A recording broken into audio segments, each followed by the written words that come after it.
تشكرون صدق الله العلي العظيم وصدق رسوله النبي الأمين المكين الكريم ونحن على ذلك لمن الشاهدين والشاكرين والحمد لله رب العالمين উপস্থিত সম্মানীয় আমার মুসল্লি হযরত মুআজ্জাজ সামিঈন কিরাম আল্লাহ রাব্বুল আলামিনের দয়া মেহেরবানি যে আমরা সকলে আজ পবিত্র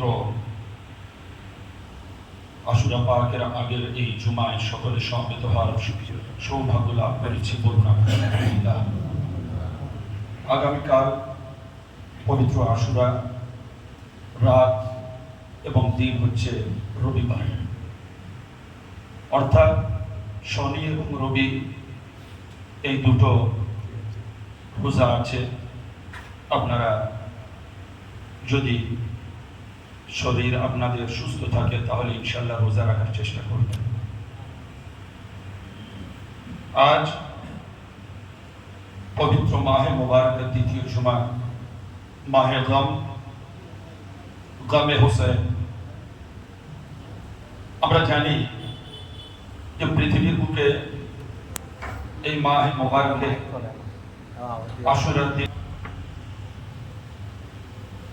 সেই সমস্ত ঘটনায় আমরা দেখতে পাই নবী রাসূল আম্বিয়া কেরামের আল্লাহ রাব্বুল আলামিন বহু মুসিবত থেকে উদ্ধার করেছেন, যেটা আমাদের হাদিসে ও আলেম ওলামারা বর্ণনা করেন।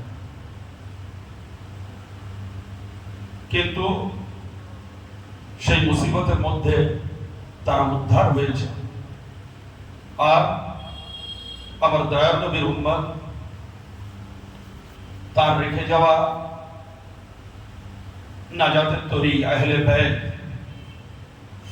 এই আহলে বাইতের যিনি নূরে নজর মাওলা আলী লাখে জিগার খাতুনে জান্নাত পাকের যিনি কলিজার টুকরা হযরতে ইমামে হোসেন পাক আলাইহিস সালাতু ওয়াত তাসলিম পাকের পবিত্র শাহাদাত এবং সে মর্মান্তিক বেদনাদায়ক বিরলতম শাহাদাত যা পৃথিবীর বুকে কেউ চিন্তাও করতে পারে না এবং কেউ দেখেও নি। সূর্য যেখান থেকে তৈরি হয়েছে সেখান থেকে নিয়ে আজ এবং আজ থেকে নিয়ে কিয়ামত অবধি এ সূর্য পর্যন্ত সাক্ষ্য দেবে যে কারবালা প্রান্তরে যা ঘটেছে, কারবালার বুকে যা হয়েছে, নবীর উম্মত হয়ে নবীর নামাজকে যেভাবে মর্মান্তিক হিসেবে কতল করেছে বিনা দানা পানিতে। এই বিরল থেকে বিরলতম ঘটনা একটাই ঘটনা যা ইমাম হোসেন পাকের উপরে অতিবাহিত হয়েছে। সেই কারণেই আমরা সকল নবীর সেই উদ্ধারকে সমর্থন করি, কিন্তু হযরতে ইমামে হোসেন পাকের এই গমকে আমরা মাতম হিসেবে এবং ওনার দুঃখ বিজড়িত সময় হিসেবে অতিবাহিত করি। কেন? তারা নাজাত পেয়েছেন আমার রাসূল পাকের ওসিলায়, তারা নাজাত পেয়েছেন দয়ার নবী পাকের এবং আহলে বাইত পাকের ওসিলায়। তো আজ সেই আহলে বাইত পাকের যিনি নূরে নজর আমার নবী পাকের কলিজার টুকরা, তিনি কিন্তু কুরবান হলেন। তিনি ঋণ আমাদের সকল উম্মতের উপরে। তিনি যদি কুরবান না হতেন এই উম্মত ধ্বংস হয়ে যেত।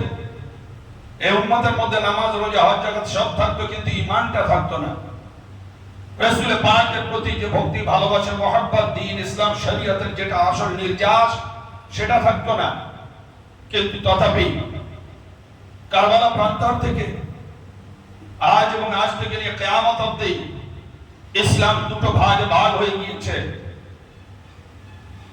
নামাজ রোজা দিয়ে নয়, হজ যাকাত দিয়ে নয়, কোরআন কলেমা দিয়ে নয়।